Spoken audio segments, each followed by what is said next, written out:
I'm Executive Director Bruce Bronstein, and this is Ferguson Center's Behind the Curtain, our chance to talk to the people who do the work off stage before we get to watch the magic on stage. I'm so happy to welcome a friend of the Ferg to Behind the Curtain, our friend, director and writer, Eric Price.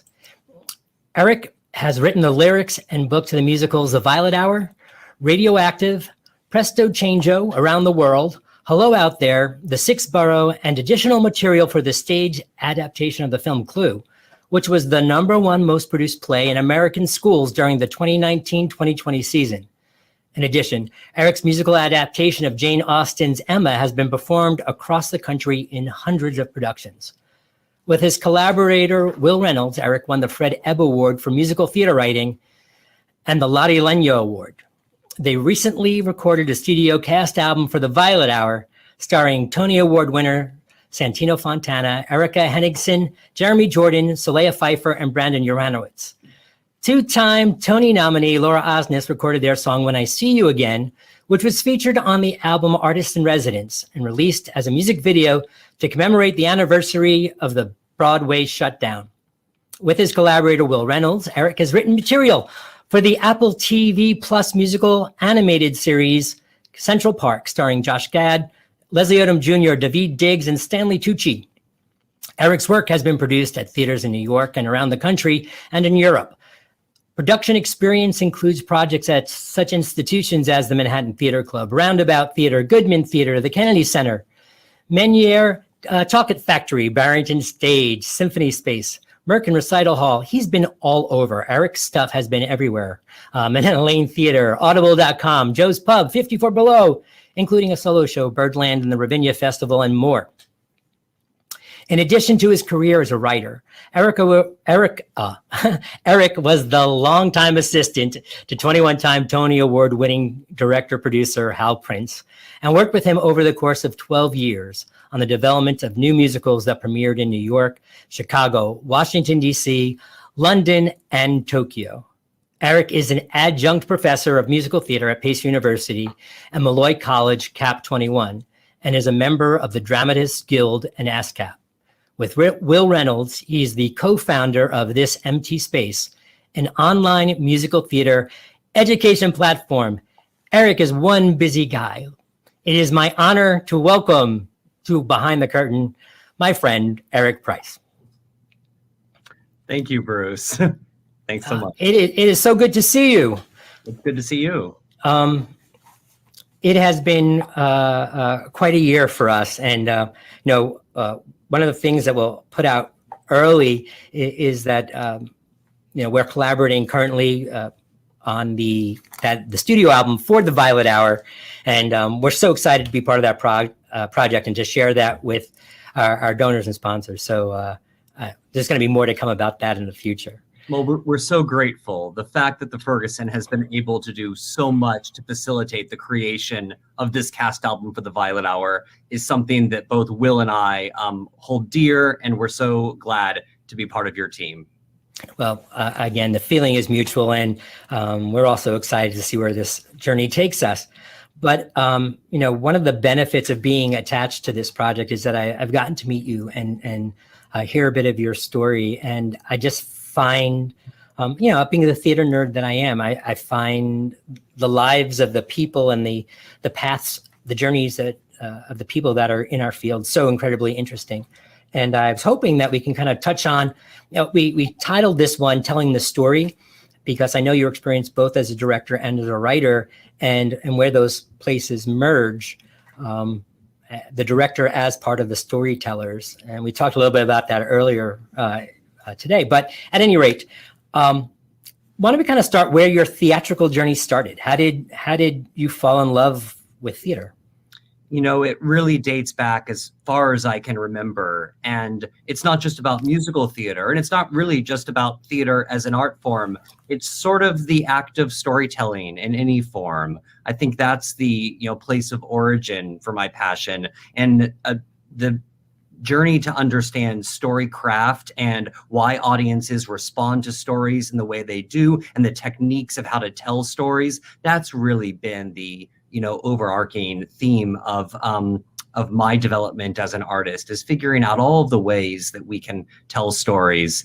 And I was taken to the theater as a child by my family, who was always incredibly supportive at the awakening that immediately happened. Do you remember, do you have a first show experience where that you remember whatever your parents brought you to that first time? Yeah, I think it sort of exists as sort of a dual experience between children's theater in spaces where fairy tales were sort of repurposed as drama, and I would encounter theater meant for children, and then simultaneously being taken to theater meant for all audiences, and the scale of that experience, whether it was Peter Pan or Oliver or even Shakespeare as a kid, something just woke up inside me that recognized the power of that world and the desire to be a part of it. Well, we often talk about in the marketing space of what we do as a presenting organization, we always talk about the transformative power of the theater, of the arts. And I think, it is, we always kind of target that experience for children, for when they have that exposure, the potential to change their lives truly exists. And I think on both of our parts, we were fortunate enough to have those experiences that kind of put us on a trajectory. Did your family come from, well, first of all, you're not from what most people would consider a theater mecca. Well, yes and no. I'm from the state of Oklahoma, which has one of the greatest musicals ever written as something that exists in the cultural consciousness of everyone in Oklahoma. And the state song is the title song from that show. And you can hear Muzak versions of the score when shopping for groceries. There's a sense of ownership about that musical for people who grow up in Oklahoma. And I think that embodies a respect or understanding of what musical theater is and the power it carries with people who come out of the state of Oklahoma. So although geographically it was certainly ways away from New York theater, there was always an awareness that there was something about the power of musical theater that was inextricably linked to the state where I came from. And I carry that with me as in a place of pride. Is the corn as high as an elephant's eye? I grew up in Oklahoma City, and so the world that Oscar Hammerstein described of the farmlands of Oklahoma, I guess I've experienced with wind sweeping down the plain more than corn as high as an elephant's eye. But knowing that I originated from this location that was rhapsodized about by Rodgers and Hammerstein in what is among the more significant musicals ever created, it always travels with me in the work I do. So it felt though you were in Oklahoma, you felt part of the theatrical lore, theatrical history. In a way, yeah. For a while, I thought every state had their own musical, and mine was Oklahoma. Then I realized it was more unique than that. And the other way I connected with theater and sort of bridged the geographic distance between my childhood and the wider world of theater was through cast albums. And the idea that I could experience the music and lyrics of a show, from my bedroom, following along with the liner notes of a cast album, that taught me so much about the art form and about the craftsmanship associated with the creation of music and lyrics, the diversity of the art form in terms of its subject matter, and the potential for so many kinds of stories to become musicals. All of that happened both through the act of being taken to the theater as a kid, but perhaps most significantly through absorbing so many cast recordings and also reading everything I could about the theater. My parents supported the passion that I showed for the theater, not just in taking me to the theater, but also facilitating that anything that I wanted to learn about the art form was available to me, and that made a world of difference. Obviously they were supportive, but were they from the theater? Were they musicians or artists in any way? They're not, but they're sort of ideal audience members. They have a curiosity culturally, artistically, and they encourage the act of making art and receiving art as an audience member. And that's the best kind of support you can ask for. So many of the stories that we get to hear from our from different people in the arts don't always include that level of support from parents that is so important, particularly with emerging artists, young artists who, they're told to go to business school. And no, you're certainly right. Everything about my origin story and everything about, the bio that you very generously read at the beginning of this, that's all a great deal of luck associated with those circumstances. So much of it is about being surrounded by people who help you along. And both my family and my collaborators and mentors who facilitated so much of the work that showed up in the biography that you read are just essential to forming the kind of artist that I've become. Well, I think I agree with part of what you said. I think that you need a certain amount of luck after you do the work, but having the luck without the work doesn't happen. So, you work really hard to get lucky. Right. They exist in tandem with one another. Right. To be sure. Right, for sure. So you fall in love with theater. How do you get to the place that you eventually add it? What's your next step? You're reading, you're learning, you're a kid in school. How do you engage with theater? How do you go from being a fan to being, there's many steps along the way here, but what's the next step? Well, when you're a kid, there's not really a pathway to becoming a director or a writer, but oftentimes there is a pathway to becoming a performer and gaining experience in the theater through that avenue. So I did plays and musicals as an actor as a kid in school and then outside of school. And the act of being involved in rehearsal and witnessing the work of writers and directors around me gave me a lot of examples to follow. And it wasn't too long before, as a teenager, I was writing and directing my own work through a theater company that I co-founded with people my age to facilitate exactly the thing that I had been dreaming about for years, which was working in the theater as a storyteller behind the scenes and taking care of the conception of stories and the bigger picture, not playing one role as an actor, but being able to facilitate the collaboration of so many different artists. And it was those years of brave and crazy theater making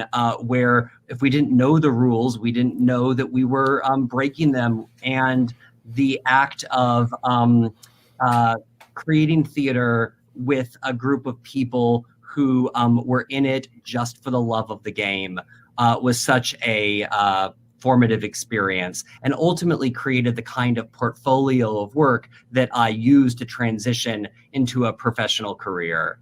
When I was a kid, I was noticing on all of the cast albums that I listened to, one name sort of in common in them. And on the Fiddler on the Roof album and the Cabaret album and the West Side Story album and the Sweeney Todd album, really the only person who was involved in all of those was this guy who was either listed as the producer or the director or both, and that was Hal Prince. And the idea that there was a person out there whose taste was really informing my own kind of sustained me as I spent those years making theater locally that ultimately became part of a portfolio that I would send to Hal Prince and try to get a job with him so that I could expand my educational experience and learn from someone who had been so profoundly formative in all of my taste.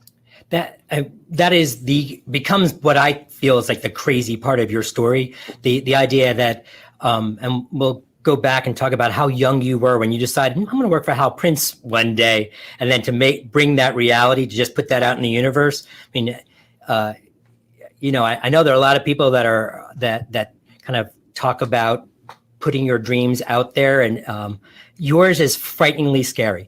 But I want to take a step back a little bit so you talk us about creating your theater company when you are young as an artist, your collaborators, what that company was, kind of help us understand that picture, assuming that there is an Eric Price that's listening to this and they're looking for the roadmap.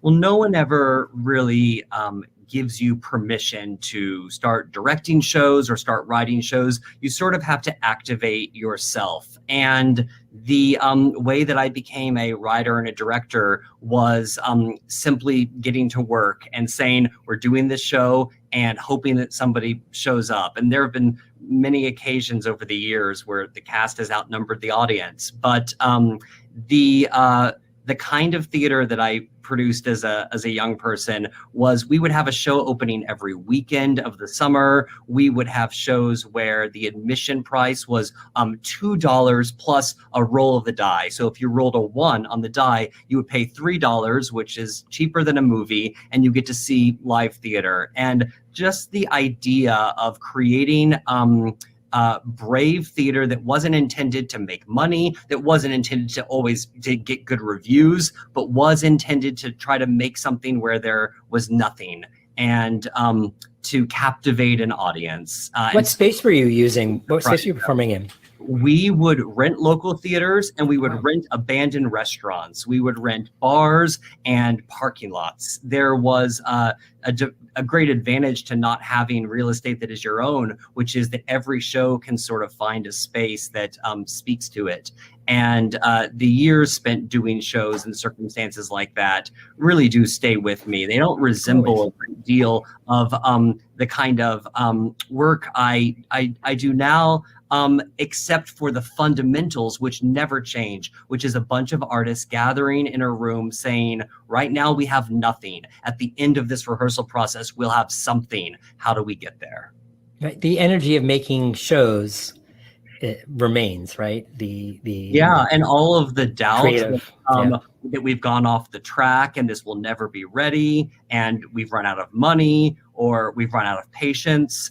Those things don't alter whatever scale you're working at. Right. And in a way, that's sort of reassuring. If you don't reach a moment in the rehearsal process when you feel that you've made an incredibly poor life choice, you're probably doing it wrong. That's a very fundamental act of art making, is to feel that you'll never be able to get to the end of the tunnel. But Right.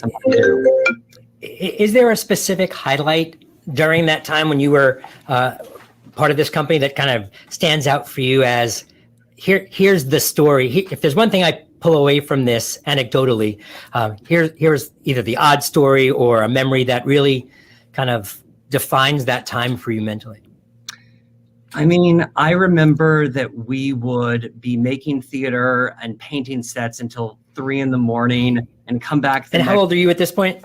I was a teenager, and right. In my late teens, and we would be doing car washes to raise the money for the show that was supposed to open the very next weekend.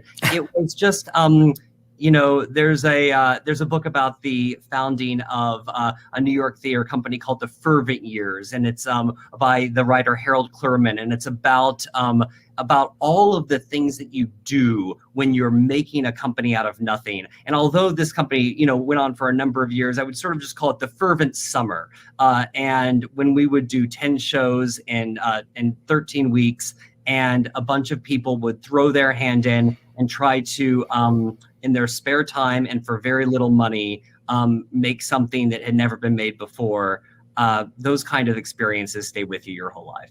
Did it have a legacy, the company, after you left, or it was with the people? It had its moment in the sun, and then, and like theater, it exists in time and then disappears, and that's sort of what makes it precious, is that it's impermanent, and that's what gives it value. Right. So back to where you left us off before I took us back to your theater company. So you're a teenager and you make a decision that you see Hal Prince's name on all these original cast recordings and all these theater albums, and you're like, I'm going to find out. I'm going to work for him. I'm going to work with him. Talk about that time period and that decision process, and then what the trajectory was from then. So if I remember correctly, you're 17 years old or about that at this particular point, and you're getting ready to go to college. So kind of talk us through there. Well, I always carried one important piece of information with me, which was that Hal always said that he would make room on his team for like a college age kid to sort of have a chair in the corner for every new show that he went into rehearsal with. And the reason for that is because he himself started out as an intern. When he was 20 years old, he got a job with George Abbott, really the figure who invented musical comedy, and Hal worked for him for free with the idea that if George Abbott could tell by the quality of Hal's work that he wasn't being paid, he should fire him immediately. But if he couldn't tell that he was not being paid and that his work seemed to indicate a professional quality, then he should put him on salary. And that was sort of the deal Hal crafted with George Abbott. And it resulted in Hal Prince ascending first to be a stage manager, and then to be a co-producer, and then a producer, and then ultimately one of the most significant producer-directors in the history of our art form. But because George Abbott took a chance on him, because George Abbott looked at him and said, "You're good, you can do this, do it," Hal wanted to pass that spirit along. And I knew that if I was able to position myself to possibly get a chair in the corner for a production that Hal was directing, that could be the beginning of the next stage of my career. So when I went to college, it was with the idea in mind that one of the professors at Indiana University, who I ended up working for as an assistant, had previously himself been Hal's assistant. During a period of time in the 1980s when Hal was working on a lot of opera, an opera director that I worked with at Indiana had worked with Hal.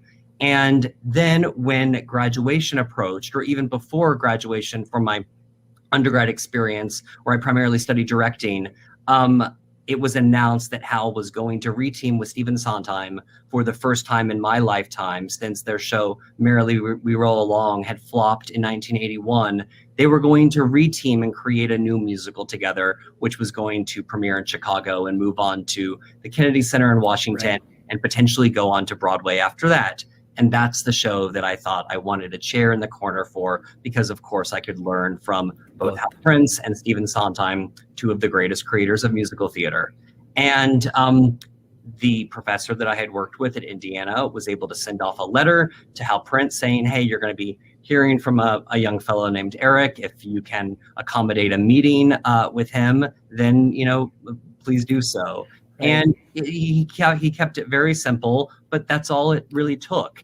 And I was able to get in front of Hal and sort of make my case, and then went through an application process. And I did end up with a little kind of view through a keyhole of a new musical being formed by Hal Prince and Stephen Sondheim. And then eventually the role, which began as an intern, turned into have more responsibilities. And then years later, I was able to become Hal's full-time assistant and work with him on all of his projects, the breadth of his professional life, and talk with him about the theater every day.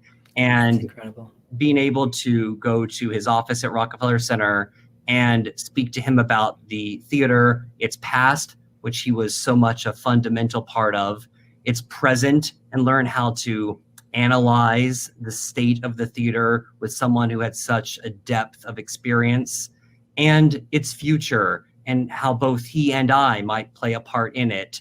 Wow. Was the great gift of my artistic life. The experience that I was able to absorb from him, the work ethic, the perspectives, the heart, the intellectual rigor at work, will always stay with me. His process will always ring in my ear. And he died in 2019.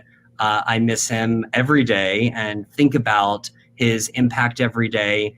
And one great consolation is that I'm a professor of theater and I teach theater history. and I can speak to my students about not only the impact that Hal had on so many shows for well over half a century in the American theater, but also in doing so, I'm talking to my students who are the future of the theater. And that's where Hal's eyes always were. He never sat back and thought about his past accomplishments. He was always on to the next thing.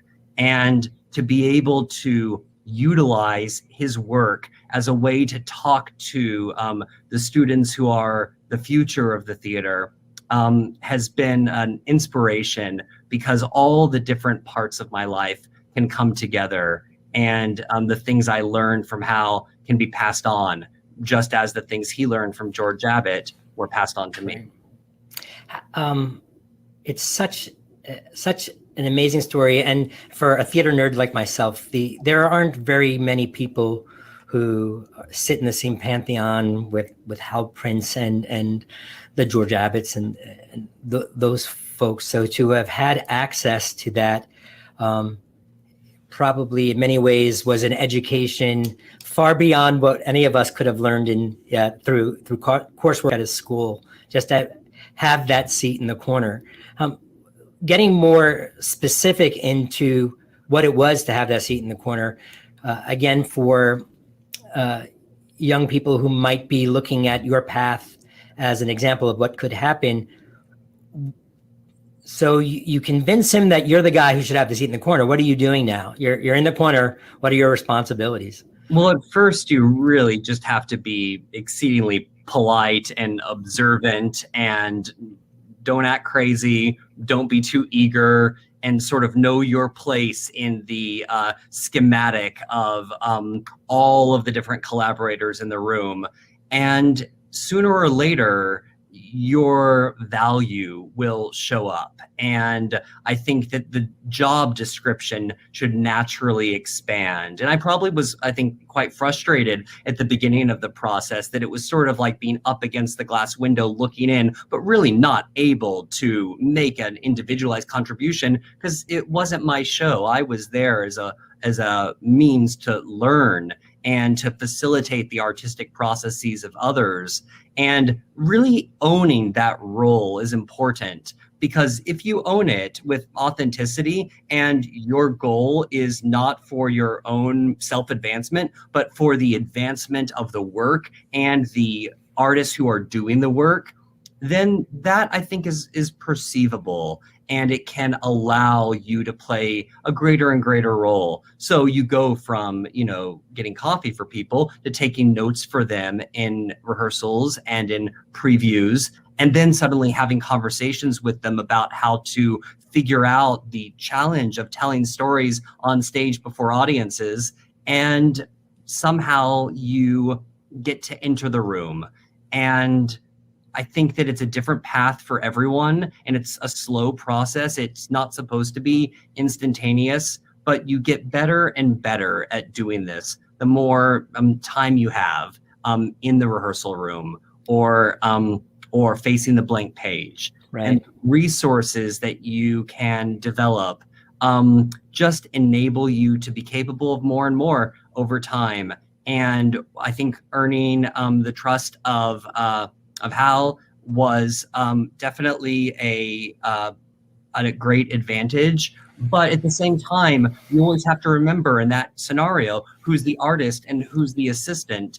And one of the great challenges, but also the great opportunities of my life was transitioning from being the assistant to being able to dedicate all of my time to being an artist and not facilitate someone else's work so much as spend all of my energy working to make my own work as rich as it can be.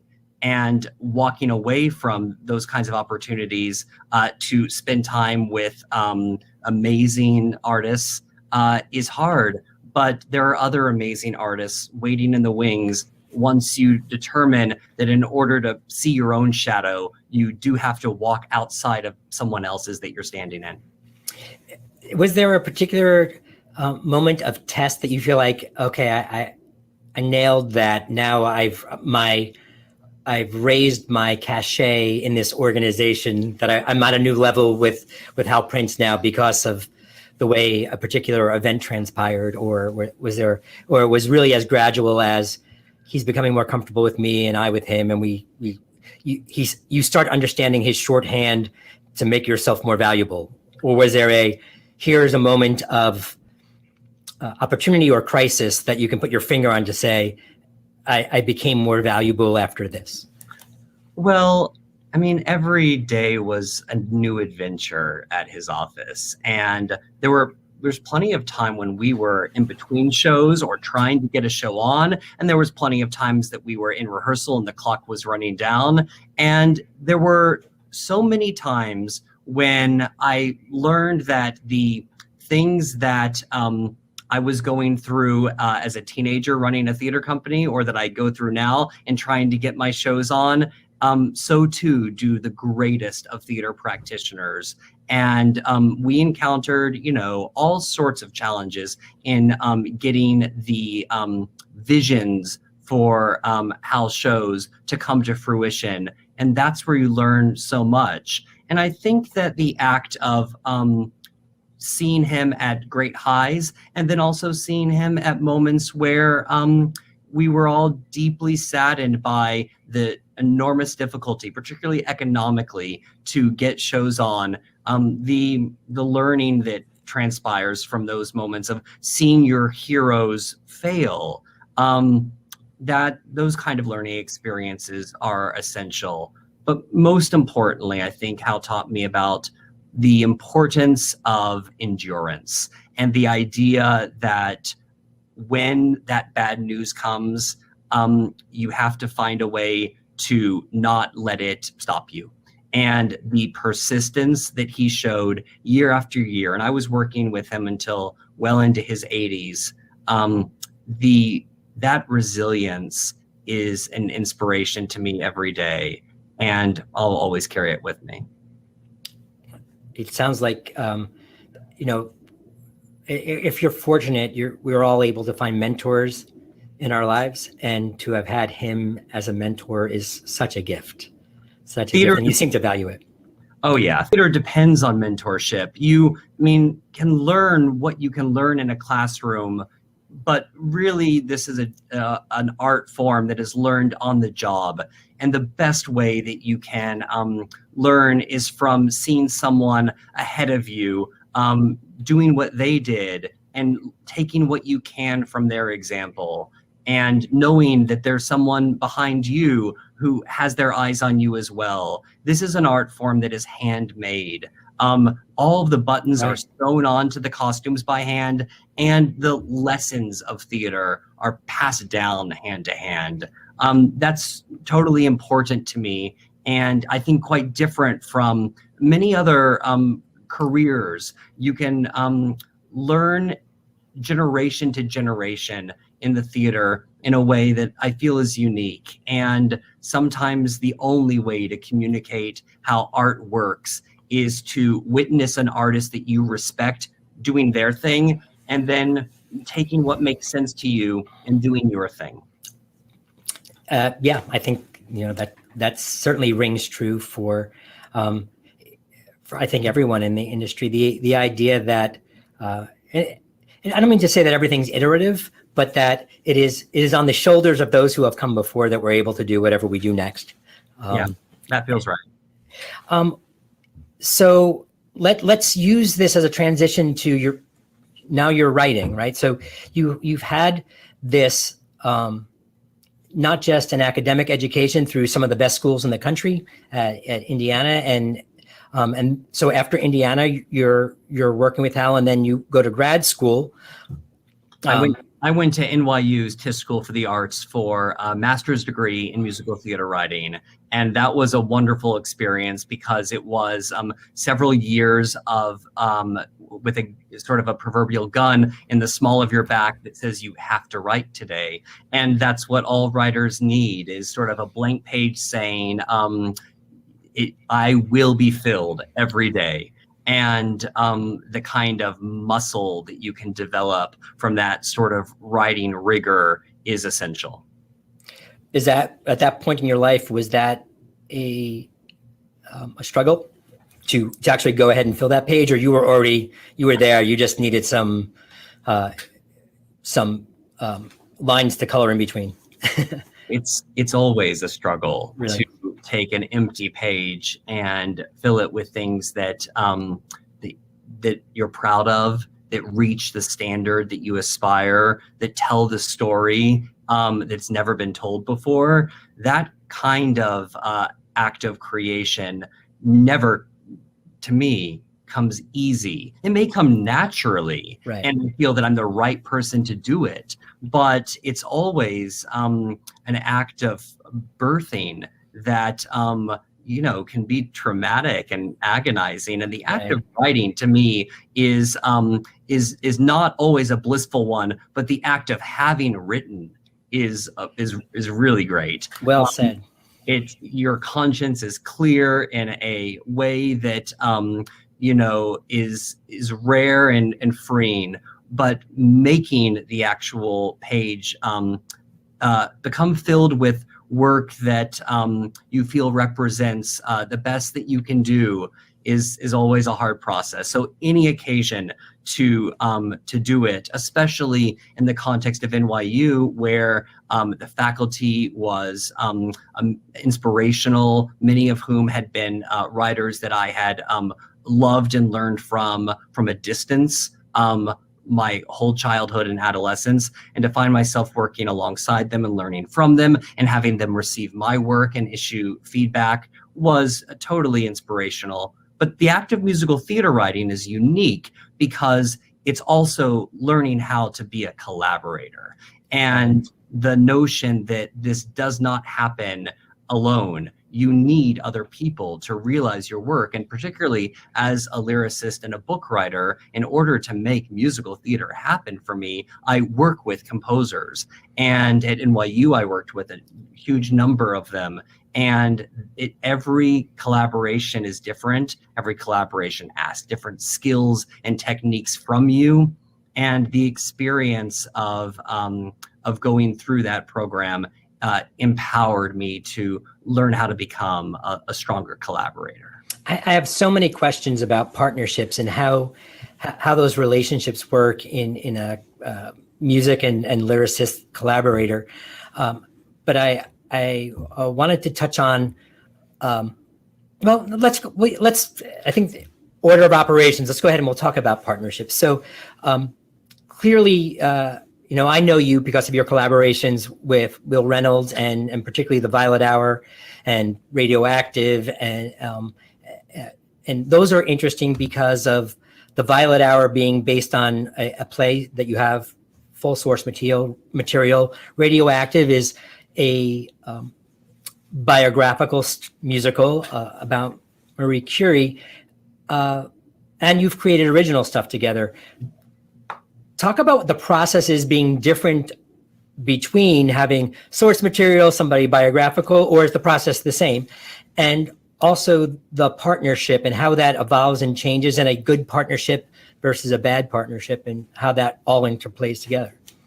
Well, for the first part, which is a question about essentially where do you get your ideas for shows, and how are the kinds of ideas for shows different from one another, it really is this perpetual quest that writers undergo every day, asking themselves, would this be a good musical? Would this be a good musical? And my ideas really show up in looking at history and looking at times in our past that seem to speak to our present and potentially our future. And when we were writing about Marie and Pierre Curie and the discovery of radium, we're not just writing about radium.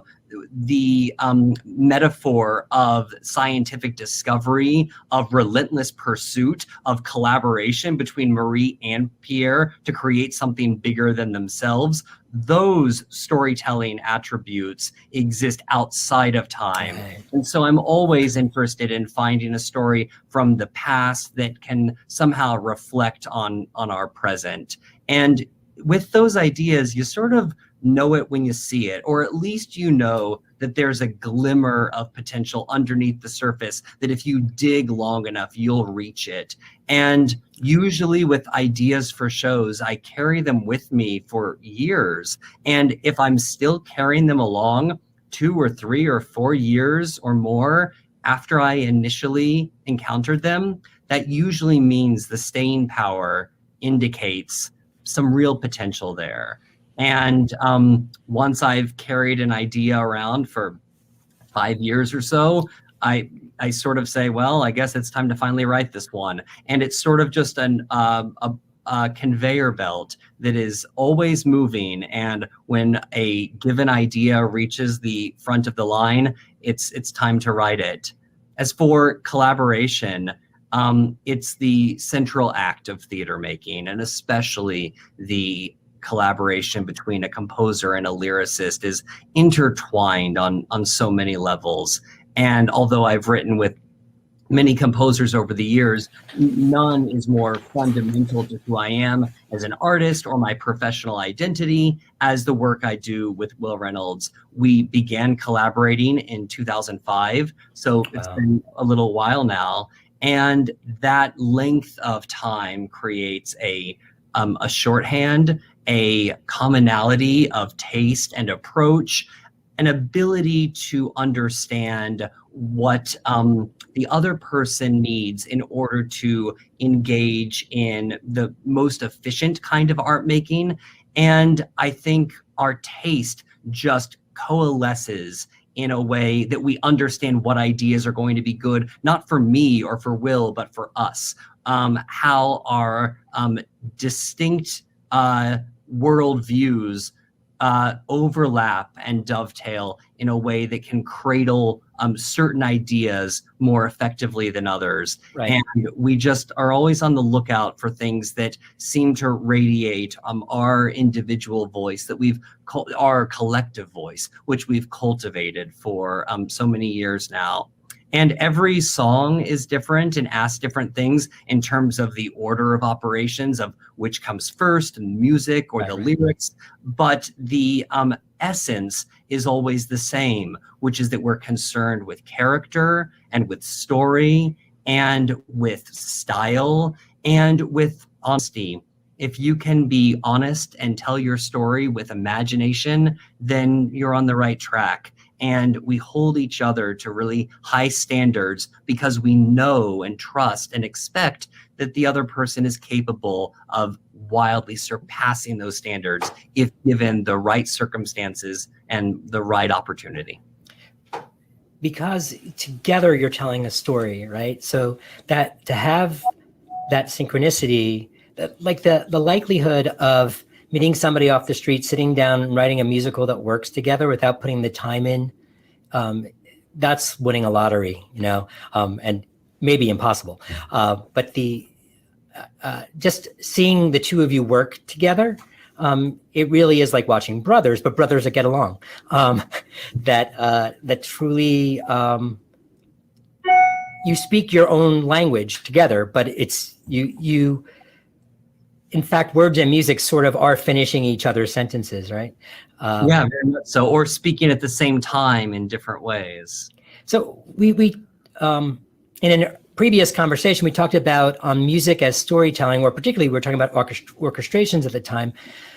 But since this is titled about telling the story, music or the songs in a musical aren't just entertainment superfluous.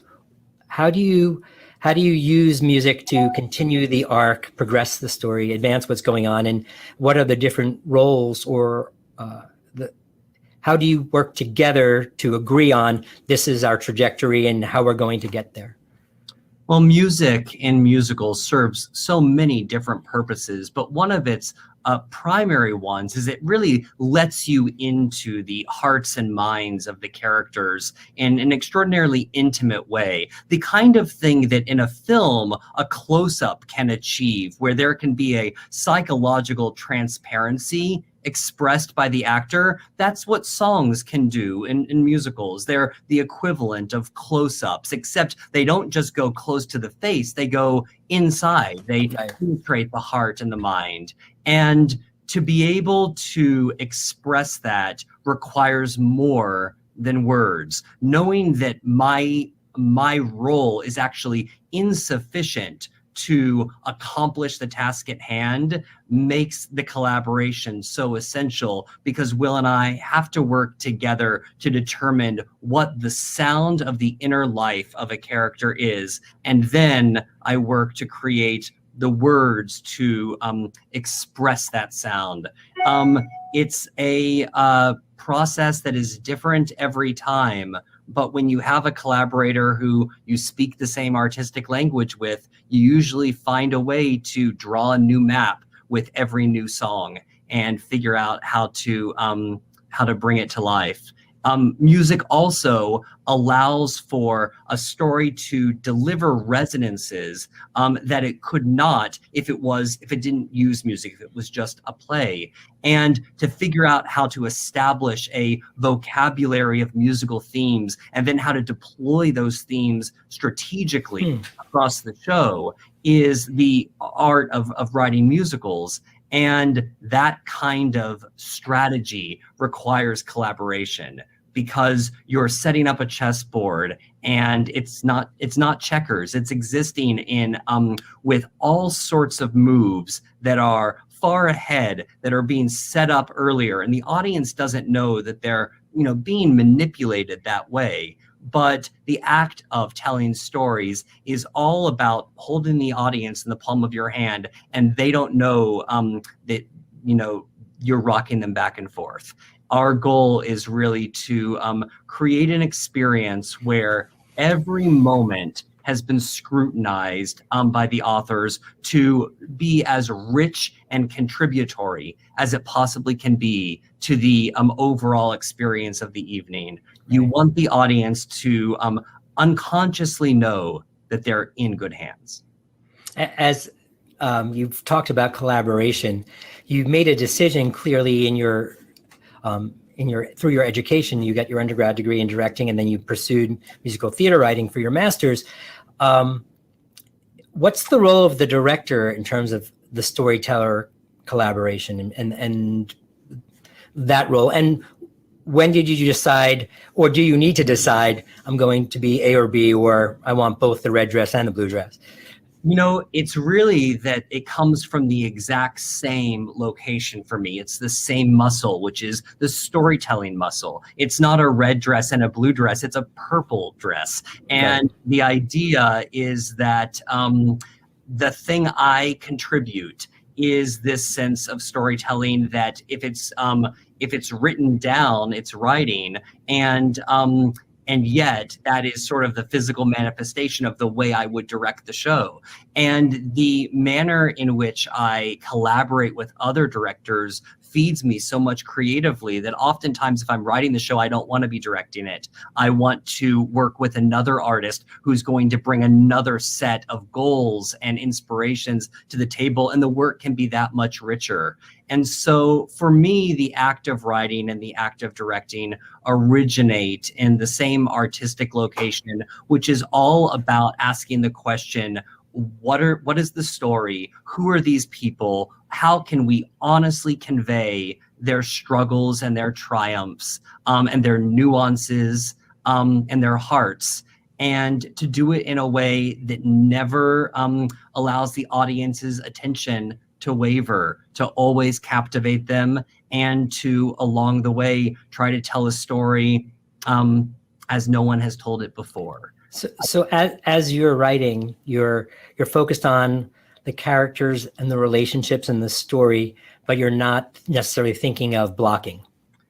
Well, if in terms of blocking in the sense of crossing left or crossing right, I don't think that is always priority item number one. But you have to see the show in your mind with great precision in order to write it. If you can't answer the question, what's happening at this moment, as you point to a location on the page, you probably haven't thought about it long enough. So for me, the act of writing it is thinking about every moment, unpacking it to the extent that you feel that there's nothing left to unpack. you'll always surprise yourself that there's a great deal more, even after you think that you've exhausted everything that could be squeezed from a given moment. But I do believe that you have to proceed with a kind of scrutiny that is unrelenting. Only when you feel like you have learned everything you can about the work that you've created is it ready to reach the desks of other collaborators and then eventually the audience. But I do, and Will is the same way. We think about everything, and it can be maddening how deep that goes in terms of giving great consideration to everything that ends up on the page and in the show. I can imagine that it is difficult to get that moment where you're like, done. It can't get better than what we've done right there. That's as good as it gets. That decision must be hard. Yeah, there's a fraction of a moment when you reach the end of a first draft and you type what is one of the greatest words in the English language, especially when it occurs at the very end of a script. You type the word curtain. And whether or not there's a literal curtain that falls, what that word conveys is that it is finished. The story is over. It's the equivalent of the end at the end of a fairy tale. And typing that word curtain for me, as I finish the first draft, is always a moment of a brief but profound relief that a mile marker has been achieved. But here's the thing. That moment, the glow of it, wears off in a second, and you scroll back up in your document and you start rewriting it. Right. Like all things in the theater, it is a temporary beauty. It vanishes like cigar smoke. And once it's gone, you're back to rewriting, and it's just about the next draft. And that goes on until they drag you away because the audience is coming in and the show is about to start. But theater is a living art form. It requires living people to happen every time an audience encounters it. It's never finished. It's always being reborn. The meal is always being cooked right in front of you. And very because true. Of that, you never want to stop writing. In a very practical sense, can you provide sort of a timeline on the development of an idea, of a script? So from the time of, I can't get rid of this idea after 3 years of rolling around my head. We're going to go ahead and get this out of me now. It needs to be exercised in some way. From that moment until the point where it's being licensed or whatever its last incarnation is. What's that timeline like for you? Well, this process varies greatly depending on the nature of the job. Sometimes, usually for the jobs that can pay you in a way that you can, pay your water bill, those have really clear deadlines associated with them. And oftentimes you're basing your process on the dates that something is needed by. But for other shows, the shows that you sort of write because your goal is, at least at first, to make art, not necessarily to make money. Those shows can take a timeline of their own. So for example, our show Radioactive about Marie and Pierre Curie, in order to write it, I had to learn a great deal about the history of science and the discovery of radium and the lives of Pierre and Marie Curie. And that was a year of research. And I read every word in English that's been written about these two and absorbed. I never even took chemistry. And yet here I was writing about the discovery of radium. And so crazy. I had to develop a vocabulary and a base of knowledge in order to write with authority and, more importantly, imagine with authority about a world that I did not have a lot of experience in because it was well over 100 years ago on another continent and in a language I didn't currently speak, which was the language of science. And yet, after I spent a year absorbing those people and their world, I was ready to set it aside and rely on my heart and mind and imagination to guide the writing of the process. And Will and I would talk about the Curies and their story and what aspects of their story would make it to our show and what aspects of our show would be delivered in song as opposed to in spoken word, and how music could serve as an essential storytelling tool to tell a story about people who had no direct connection with music in their lives. They lived in laboratories, and yet the relevance of music to the storytelling of Radioactive was our constant question. And after a lot of talking, you realize you can't talk anymore, and you have to start writing. And you write little by little, and the paper begins to get less and less white. But that doesn't mean that it's finished. It only means that you're at the place where you can begin the lengthy scrutiny that is required to elevate something from sort of a first draft into something approaching a final draft. And song after song, page after page, idea after idea, you begin to build a cathedral. And you do it kind of block by block. But by the end, you step away and you say, this thing that I designed that began as only cinder blocks now ascends to the sky. Wow. And there's an element of art within it. And it just is the byproduct of relentlessness and imagination and fundamentally belief that what you have to say is worthy of the time and scrutiny that you're pouring into it. Some kind of faith that at the end of all of this, an audience will witness what you put before them and one way or another value that experience. And it's the hope of reaching that destination that sustains all of the work between the idea and the event.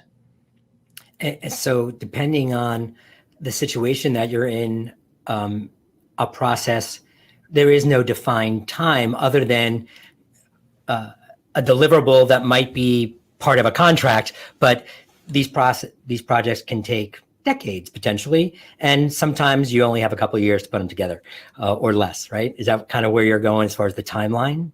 Yeah, I mean, there's no map. It lets you know when it's done to a certain extent, or the audience streaming through the door lets you know that you better be done because they're here. But it's like asking yourself, when is a child a grown-up? What is that moment? You can't pinpoint it. When a show is ready to reach its audience can happen in any number of times in the life of an idea. And oftentimes, even once it reaches its audience, after that audience goes home, the writers go back to rewriting it. These things are always growing, and you're reluctant to ever close the book on them because you always have the ability to find another way to make it better.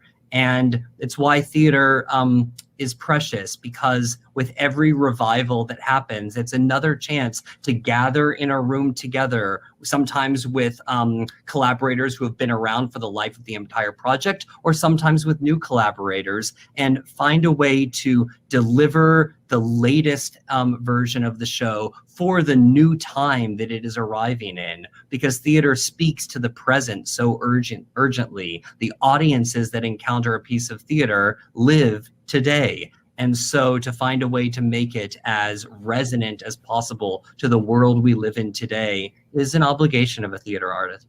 You talked a little bit about, being valued by the audience. And one of the things as a presenting organization that we're always trying to articulate, and not being writers, is why is what we do so valuable? Why should the community, beyond the entertainment, which is so much deeper than just being entertaining, what's the why for us? Why, not why we do it, but why should they care?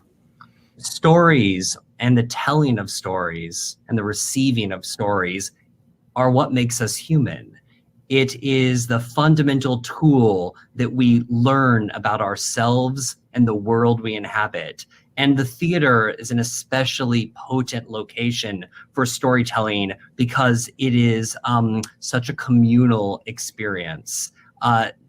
You each see the story on stage from your individual seat, and everyone's seat is different. So your perspective is unique, but you're sharing that unique perspective in a room simultaneously when strangers encounter the same story you do, and together you have an unspoken but deeply unified experience. That doesn't happen when reading a novel. It doesn't happen when listening to a song in your car. It only happens when strangers gather together in a theater to all look in the same direction onto the stage, but all have completely unique experiences while looking in that singular direction. Right. And yet those unique experiences are bound together by hopefully a single vision, by a group of collaborators. That kind of experience is valuable to learning about who we are as individuals, who we are as communities, and where we're going. The kinds of stories that we can tell in the theater are unlimited, and the only thing that has to happen there is that you have to be captivated. And as long as you're captivated, the artists have done their job. Right. It's so unique in that it's particularly, and I don't want to get political here, but particularly in this polarized political environment that we live in this country at this moment, the idea that people from all different backgrounds come together, have a shared experience, that they are open in that moment to witness whatever it might be on stage, and they'll form their own judgment, but to accept it and experience together in community. There's no other place that I can think of any longer. I mean, I think the community square used to be a more open place maybe, but the theater is very special that way, that we have those intimate experiences, but part of a community that gets to experience it together. And because it is so of that moment, that it's tomorrow night's show is different, but right now we get to share this together, and that's kind of intimate. Absolutely. And anything that has the potential to change your life, to inform your worldview, to create an impression in your heart and mind and memory that becomes permanent, anything that carries with it that potential is of great value to society, and should be supported by all of us, because you never know when you're walking into a theater when you might have an experience that will change you, that will alter your perception, and that you'll never forget. That is so well said. I'd love to end it there, but I just need to ask one question. Sure. What's your favorite show? You know, Do you have one? I don't think I have a favorite musical or play that stands above all the others. But yeah, I think it can change. But I always sort of go back to the idea that in a show like Fiddler on the Roof, something about what we're able to accomplish in the theater is encapsulated. In Fiddler, you laugh and you cry. There are moments of great vulnerability on stage, and there are moments of great triumph. The unification of music and lyrics and dialogue and dance work together in a way that they are tethered in one unit. And the collaborators who created that show in 1964 were individuals working at the top of their game. And not only has it made an impact on the theater and culture in America, but it's spread around the world. And no matter what the cultural background of an audience, they can find something familiar in Fiddler on the Roof because it exists as a story about humanity and family, something that transcends culture and transcends time. So I suppose I don't have a favorite show, but if I ever had to pinpoint a show that I think about every day, and that teaches me so much about our art form, and that I'm so grateful exists, it's always going to be Fiddler. I love that choice, and for the reasons that you said, the idea that you walk out, though it's culturally different. We're talking about Anatevka, Russia, Jewish folks, but somehow we're all the same. That there's this, we leave with a common sense of humanity. And I think that there's the shows that really stand out for me. They share that. So thank you for sharing that. That was really, really well said. Thank you for picking something to talk about. Are there any special Hal stories, like an anecdote, a moment that sort of not too private that you feel like you're violating historical confidences, but something that the people watching this can say, I know something now that I didn't know before that's about a theater legend? When I was 20 and working on the show Bounce, which was my first job with Hal, the music and lyrics were by Stephen Sondheim. Hal Prince was directing it. Everyone's first job should be that. Right. And I found myself in the audience with them taking notes during performances for both Hal Prince and Stephen Sondheim. And they would sort of lean over and give me notes midway through the performance perpetually. And I would draw a vertical line down the page. And on one half was Hal's notes and the other half was Stephen Sondheim's notes. And during those few moments when neither of the guys was giving me a note, I sort of stepped outside myself and I clocked, wow, this is what a life in the theater has to be like. And it's a new musical by Stephen Sondheim that was being rewritten every day. And two legends of the theater are filtering their perspectives of what needs to change before tomorrow night's performance through me. And I guess I said to myself, if this keeps happening and I keep having experiences like this, down the line, I'm really going to be in the place to maybe make a contribution to this art form. And it was in that moment, a dream that was just barely becoming a reality. But the fact that those experiences kept happening, and I witnessed Sondheim and Prince not be able to get that show to Broadway, and two of the greatest contributors to our art form were essentially barred from bringing the show to Broadway because the prospect that it would make money on Broadway was unlikely. And witnessing great artists fail, or at least great artists not be able to succeed commercially, was an impactful experience. But the entirety of those encounters with legends of the theater, which continued, as the years went on, and I began to be part of Hal's circle of collaborators, and then meet legends of the theater on my own and be able to learn from them.